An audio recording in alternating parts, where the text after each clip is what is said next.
Hey everybody, Jonathan Rose, and welcome to Masters in Trading Live. Now, Masters in Trading Live is usually or always live. Unfortunately, I'm going to be traveling this week, so it's not live.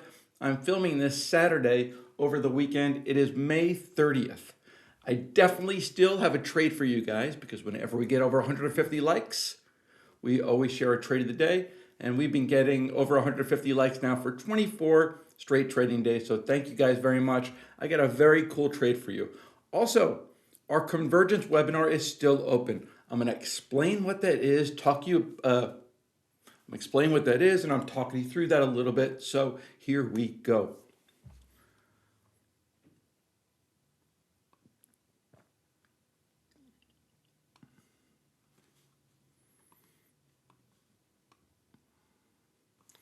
All right, it's called the Convergence Trigger, investorplace.com/convergence 2026.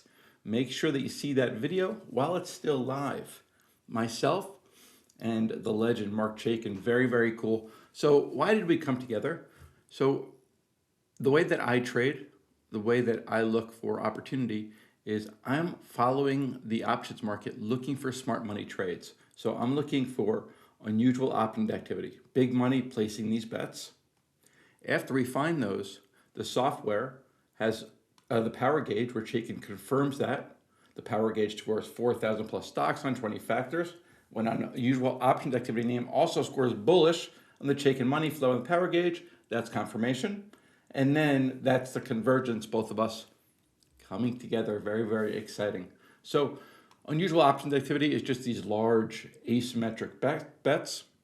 What we're always looking to do with options, a lot of people are scared of trading options, but they're scared of trading options because they probably got their butt whooped having these high risk trades where they're picking up pennies, but they're risking dollars.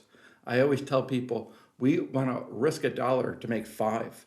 We never want to risk 5 to make $1. Whenever you hear of a strategy that makes money 99% of the time, I always want to be really scared or curious of that 1%.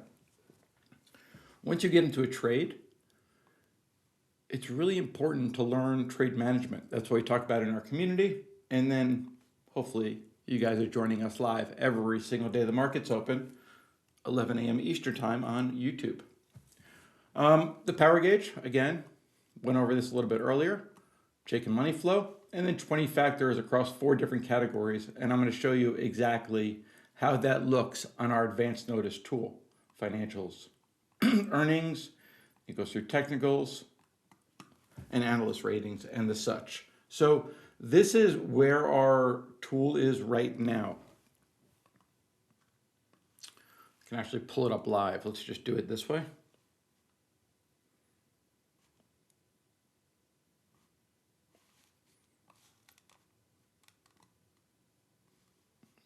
Actually, let's just do it this way. So here we go. This is what it looks like. This is the ratings right now. I did it on 7-day, all 83. These are all the unusual option activity ranks. Looks like we have an 84 here. I put it on Chaikin money flow. So what the Chaikin money flow is, the higher it is, the more confirmation that it's bullish or bearish. I put these on the top 5 bullish, but follow these. Watch. It's Saturday, May 30th. June 1st, Monday. Let's paper trade these. RDW, Sedge, SLS, Peloton, TE, bullish from this date, seeing unusual option activity. What we're really looking for, trading is all about edge. Trading is all about like, what are you doing that's different? So our technology is constantly improving. Now we have how many days it's been on the scanner, and then combining the unusual option activity and the money flow because the market is continuing to improve. So this is our edge. And this, we learn from this over time and we'll keep iterating and keep improving. But that's what it takes to really be successful in the market. Stay with me, guys. I have a really, really cool trade for you guys today too.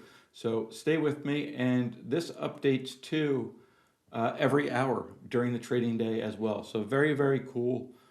This was just released, so watch that Convergence webinar that fully explains and shows you all the historical data on the tool. How we trade, fixed risk trades. So sometimes spreads, we start as trades. Sometimes we'll use spreads to manage those trades. But again, we're looking to identify the unusual option activity. We want to confirm with Chaikin's tools. After that, structuring a trade. But the thing that really separates people, and people really learn this in the Discord community, is learning how to manage a trade. There are 3 ways to manage an options position. You could just cover your trade. You can get out of your options. You can roll it into a spread. You could put it into a vertical spread. That reduces your risk. You could also scalp gamma, which is managing your options position using stock. I have a lot of videos on that on the YouTube channel, but search scalping gamma. It's a really, really cool concept. And the reason that options lose value over time, right? They melt over time. The premium, as you get closer to an option's expiration, gets lower and lower and lower. So that's time losing value in the option. The opposite of time is gamma. Gamma and theta are direct opposites. So as that time loses value, a trader, especially one who's long an option, needs to scalp gamma to make back a trader's theta. So listen back to that. The key concept is that people can understand delta. Just think about delta as the likelihood of your position ending up in the money. If a delta has a delta of 0.30, that position has a 30% chance of ending up in the money at expiration. Easy, right? Theta is just time. How much time your option has to expiration. It really increases as you get closer to expiration. And now you know gamma. Gamma is easy. Just think it's the opposite of time, the opposite of theta. Traders need to scalp gamma to make back that theta. Okay, Vega, just the velocity of volatility. We'll do that in another video. So anybody new, we have so many new members. I'm so excited to work with you guys. You came in. I want you to realize that you came in, but everybody starts in the challenge. We have our Masters in Trading Challenge. It's a 7-day video course. You could do it at your own speed. We want everybody to go through the challenge because how we trade, the language we speak in the Discord, the approach that we have, it's different than you've learned. And even if you're successful, people aren't coming into our community to teach. That's not why they come into our community. They come to learn. So whenever we're doing a trade, for example, we hold that trade until expiration or until we could take out a big profit. So if we buy an option for $1.50, that's $150 of risk. $1,150 of risk if you buy a 10 lot. We're holding that until expiration or until we can take out a big fat profit. So go through the challenge, guys. This is not the right challenge. It's Investorplace.com challenge 2026. Watch the convergence. Here's a couple of quotes from the community before we get into our trade. 10 different traders, 10 different trade results. That's important in our community. That's always going to happen. People are always sharing their different trades. Our owls are our oldest members. If you see them, give them a hoot hoot. And then we have AOSL, which is one of the free trades that we gave out when people signed up to the VIP list for the webinar, making some nice money. Hey, enough about this. Let's get to the trade. I know that's what you're thinking. In the back of my mind, that's what I'm thinking as well. Here it is, guys. I'm going to start here. We're going to look at currencies. And this is currency futures. And I'm going to go through all of these currencies written with a mouse. But the Japanese yen is doing this. Correlated, correlated, correlated. Absolutely losing correlation. Getting absolutely pummeled. Okay? Relative to the US dollar, relative to other currencies. I think it's too much, too far. So the stocks that are correlated to the yen, the big stocks are going to be Toyota, Sony,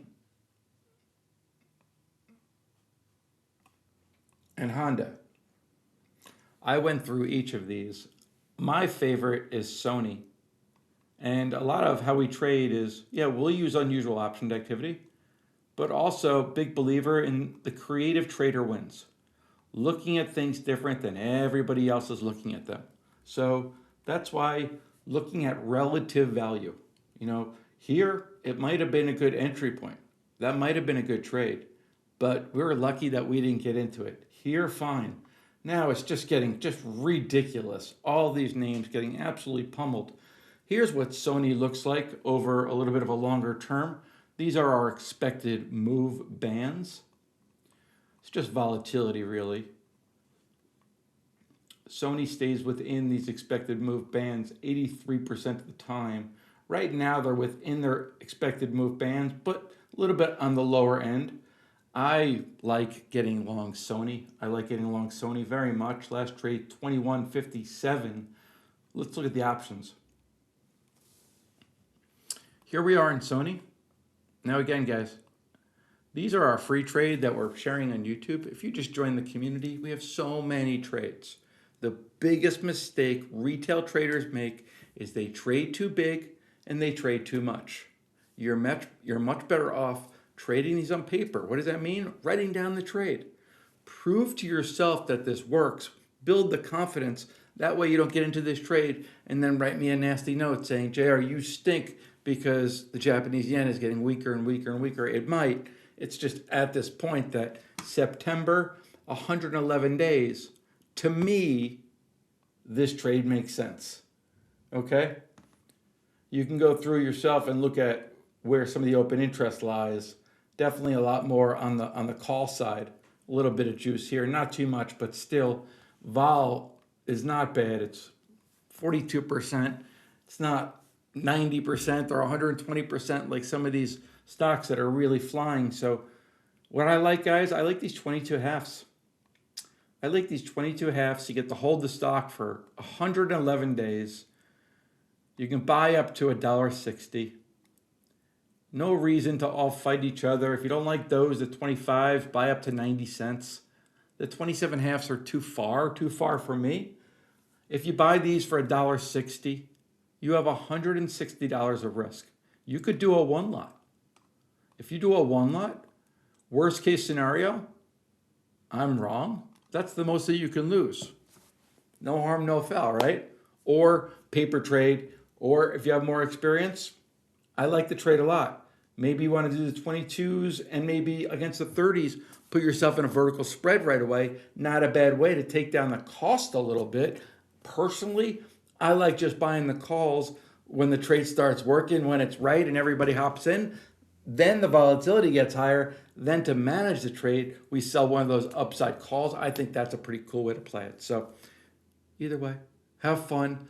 I'm traveling this week, taking a vacation with the family. We're going to be out in Sedona. I'm going to be hiking like crazy. I'm going to be checking on my Discord. I'm going to be managing open positions, but I'm going to have a darn good time with my family while I'm doing it. Thanks so much for watching it. You guys will still have plenty of content coming out this week. My name is Jonathan Rose, and I'm a big fan of you. Thanks, guys. Bye.